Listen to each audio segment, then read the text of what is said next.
Inspector Shaila है? Inspector साहबा, मैं साकिब बोल रहा हूँ। यहाँ पर आंटी के बंगले में किसी ने अरशद को कत्ल कर दिया है। अरशद को? किस अरशद को? पता नहीं, लेकिन मैंने उसको नवाज अंकल के ऑफिस में देखा था। हम अभी वहां पहुंच रहे हैं, तुम किसी चीज को हाथ मत लगाना, ओके? अरशद को कत्ल कर दिया गया है ज़मूरत जहां के बंगले में। लेकिन अरशद वहां पहुंचा कैसे, और वो भी बंद घर में? इम्पॉसिबल। अब हमारे पास शक करने के लिए सिर्फ साकिब है। जल्दी करें।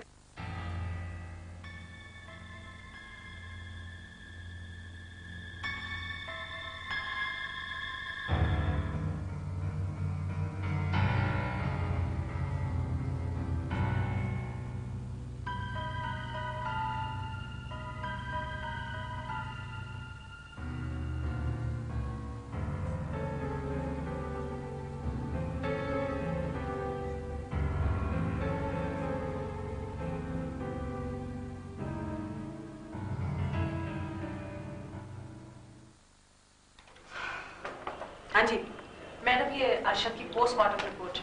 जी।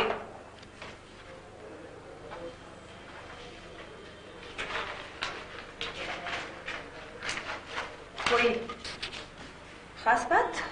सिर्फ एक बात जो दोनों वारदातों में कॉमन है। Very strange. आप कमरे के फर्श पर पाँव के निशानात मिलने की वजह से चौंकी है ना? एग्जैक्टली। कमरे के फर्श पर और लॉन में किसी लंगड़े शख्स के पाँव के निशान हैं। और ज़मरुद जहां के कत्ल के बाद उनके पड़ोसी ने भी उस रात उनके घर से किसी लंगड़े शख्स को निकलते हुए देखा था।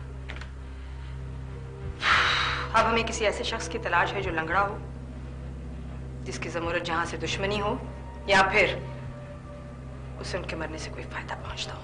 एग्जैक्टली यही बात। अस्सलाम वालेकुम। आप तशरीफ रखिए, बैठिए। शुक्रिया। जी फरमाइए, कैसे ज़हमत की आपने? शायद आपको इल्म नहीं कि अरशद को कत्ल कर दिया गया है। मुझे पता चल चुका है, साकिब ने फोन पर इतला दी है मुझे। अजीब बात नहीं है नवाज साहब, आप तो आज उसे थाने भेजने वाले थे ना? जहां मगर हकीकत ये कि दरअसल मैं खुद बहुत परेशान हो गया था, मेरा दिमाग माउफ हो गया था, क्योंकि मेरे नजदीक उसकी किसी से क्या दुश्मनी हो सकती। खैर कोई बात नहीं, इस कत्ल की वजह से हम कातिल तक पहुंच गए। जी अच्छा, पता नहीं कि कौन है? फिलहाल उसका नाम बताना मुनासिब नहीं है, लेकिन वो अपनी एक बहुत अहम निशानी जाए वारदात पे छोड़ा है। मेरा ख्याल है उस निशानी के जरिए हम बहुत जल्द उस तक पहुंचने में कामयाब हो जाएंगे। निशानी? कैसी निशानी? ये तो मैं आपको नहीं बता सकती। आपके पास मैं इस वक्त इसलिए आई हूं कि मुझे ज़मरुद जहां की वसीयत की एक कॉपी दरकार। जी जरूर, मैं अभी आपको ला के देता हूँ। Excuse me.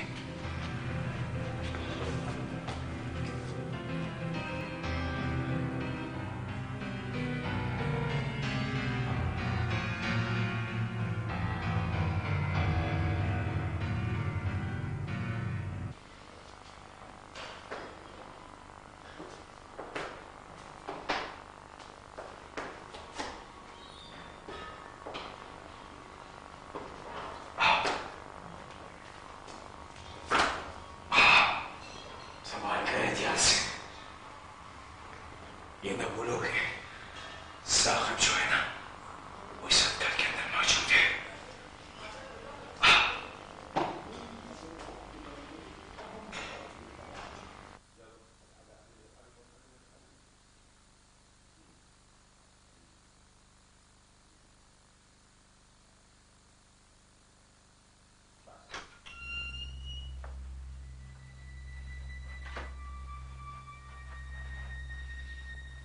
मेरी समझ में नहीं आता कि आखिर उस इंस्पेक्टर को ऐसी कौन सी निशानी मिल गई यहाँ।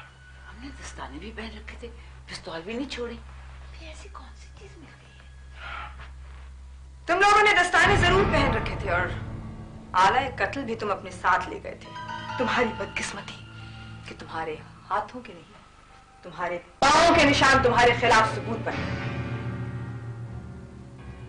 ले चलो इन्हें।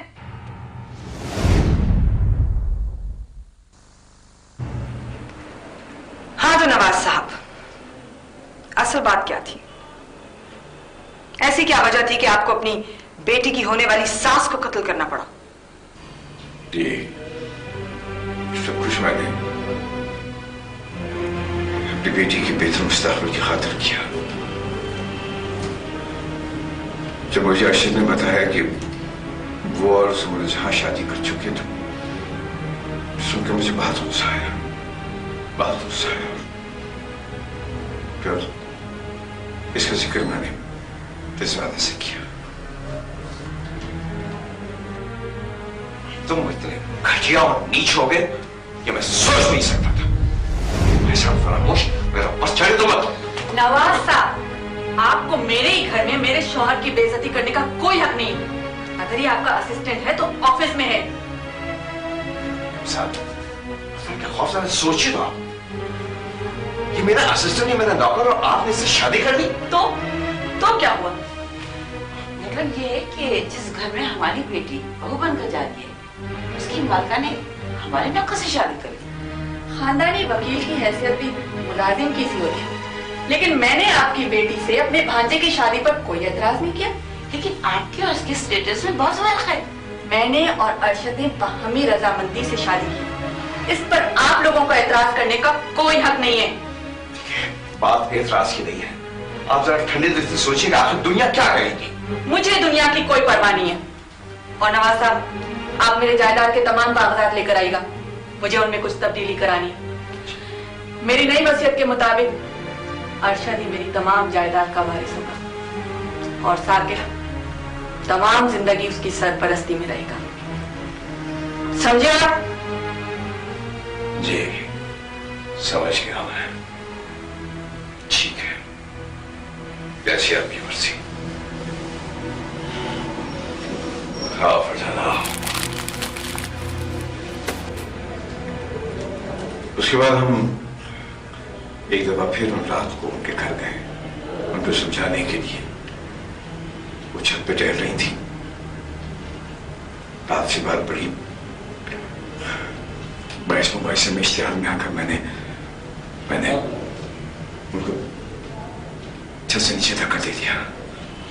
इनकी नियत कत्ल करने की नहीं थी, बस उससे भी ऐसा हो गया।